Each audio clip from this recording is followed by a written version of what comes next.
여러분, 혹시 한중록이라는 책에 대해 들어보셨나요? 한 여인이 붓을 들어 자신의 심장이 찢어지는 고통과 조선 왕실 가장 깊숙한 곳의 비극을 기록한 책. 바로 오늘 우리가 함께 살펴볼 한중록입니다. 자, 상상해보세요. 고요한 달빛이 비추는 조선의 궁궐. 겉보기에는 평화로워 보이지만 사실 이곳에서 아버지와 아들의 관계는 나라의 운명 그 자체였죠. 그들의 사랑은 왕조의 기틀을 다질 수도 있지만 그런데 말이죠. 만약 그 사랑이 뒤틀려 버린다면요. 기대가 실망으로 그리고 결국엔 걷잡을 수 없는 증오로 변해버린다면 그 끝에는 대체 무엇이 기다리고 있을까요? 이 모든 끔찍한 비극을 바로 옆에서 숨죽이며 지켜봐야 했던 한 여인이 있었습니다. 바로 비운의 왕세자 사도세자의 아내였던 해경궁 홍씨죠. 그리고 이건 그녀가 피로 써내려간 증언에 대한 이야기입니다. 자, 그럼 이 모든 걸 기록한 사람은 대체 누구였을까요?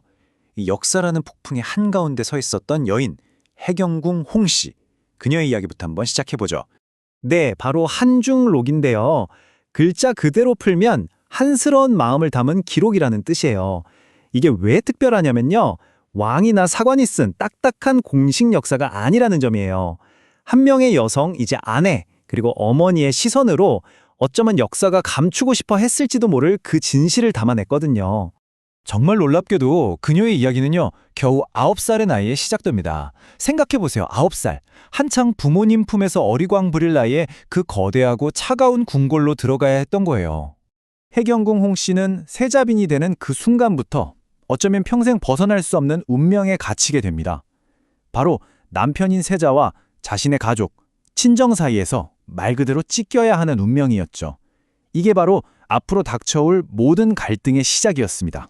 이 비극의 가장 중심에는요, 두 남자가 있었습니다.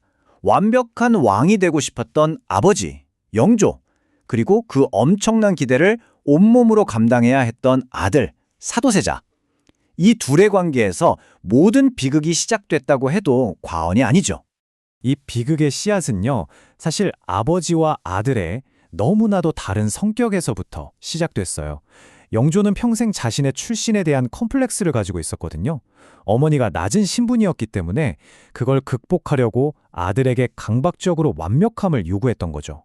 반면에 사도세자는 굉장히 섬세하고 예술가적인 기질이 강한 사람이었어요. 그런 아들이 아버지의 그 냉혹한 기대 아래서 서서히 무너져 내린 겁니다. 이렇게 시작된 부자 관계의 균열은 점점 더 깊어지기만 했고 결국 세자를 다시는 돌아올 수 없는 어둠 속으로 밀어넣고 맙니다. 아버지의 끝없는 질책과 압박, 그 속에서 젊은 왕세자의 정신은 서서히 하지만 분명하게 붕괴되고 있었습니다. 궁궐에 퍼진 공포는 그냥 소문 같은 게 아니었어요. 정말 실체적인 위협이었죠. 사도세자가 언제부턴가 손에서 칼을 놓지 않기 시작했거든요. 그의 내면에 있던 불안이 이제는 주변 모두에게 섬뜩한 위협이 되어버린 겁니다. 그러니까 여기서 정말 중요한 건요. 이게 더 이상 세자 개인의 고통이나 가족 문제가 아니었다는 거예요. 그의 폭력적인 행동은 궁궐의 질서 자체를 위협하는 공공의 위기가 됐고 궁 안에 있는 사람들은 정말 하루하루를 공포 속에서 살아야만 했습니다. 자, 이제 우리는 이 이야기의 가장 끔찍하고 비극적인 절정으로 향하게 됩니다. 수백 년이 지난 지금까지도 한국 역사의 깊은 상처로 남아있는 바로 그 사건이죠. 아들의 광기를 더는 지켜볼 수 없었던 아버지, 왕은 역사상 가장 비정하고 다시는 돌이킬 수 없는 결정을 내리고 맙니다. 때는 1762년, 영조는 자신의 아들, 왕세자를 저 좁은 쌀 뒤주 안에 가두라고 명령합니다. 정말 평범하기 짝이 없는 일상의 물건이 역사상 가장 끔찍한 형벌 도구가 되는 순간이었습니다. 8일, 무려 8일 동안 왕세자는 그 좁은 뒤주 안에서 살려달라고 아버지를 부르며 울부짖었습니다. 그리고 그의 아내와 어린 아들은 그 끔찍한 비명을 속수무책으로 들어야만 했죠. 정말 참혹한 사건이죠. 그런데 왜 이토록 끔찍한 사건이 기록으로 남게 되었을까요? 그리고 그 기록이 오늘날 우리에게는 어떤 의미가 있는 걸까요? 한중록이 왜 그렇게 독보적인 가치를 갖는지 바로 이 지점에서 알 수 있습니다. 우리가 흔히 아는 조선왕조실록 같은 공식 역사는요, 결국 정치적인 승리자들이 쓴 기록이잖아요. 그래서 불편한 진실은 지워지기 마련이죠. 하지만 한중록은 패배한 자의 관점에서 그 공식 역사가 감춰버린 인간적인 고뇌와 감정들을 정말 생생하게 우리에게 증언하고 있는 겁니다. 해경궁이 이 글을 쓴 건 단순히 슬픔을 털어놓기 위해서만은 아니었어요. 이건 정말 처절한 생존 전략이었습니다.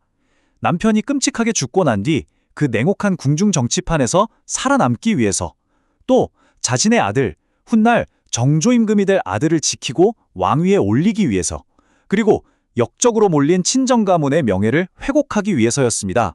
250년도 더 지난 옛날 이야기인데 왜 지금도 이렇게 많은 사람들의 마음을 울리는 걸까요? 아마 그 심 때문일 겁니다.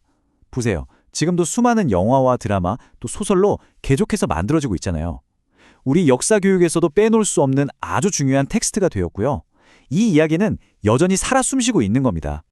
해경궁 홍씨의 이 용기 있는 기록 덕분에 우리는 역사의 어두운 이면을 들여다볼 수 있게 됐죠. 한 개인의 증언이 어떻게 진실을 지켜낼 수 있는지 보여주는 정말 중요한 사례예요. 자, 마지막으로 이런 질문을 한번 던져보고 싶습니다. 만약 누군가 이렇게 용기 내어 기록하지 않았다면 과연 얼마나 많은 진실들이 역사 속으로 그냥 사라져 버렸을까요?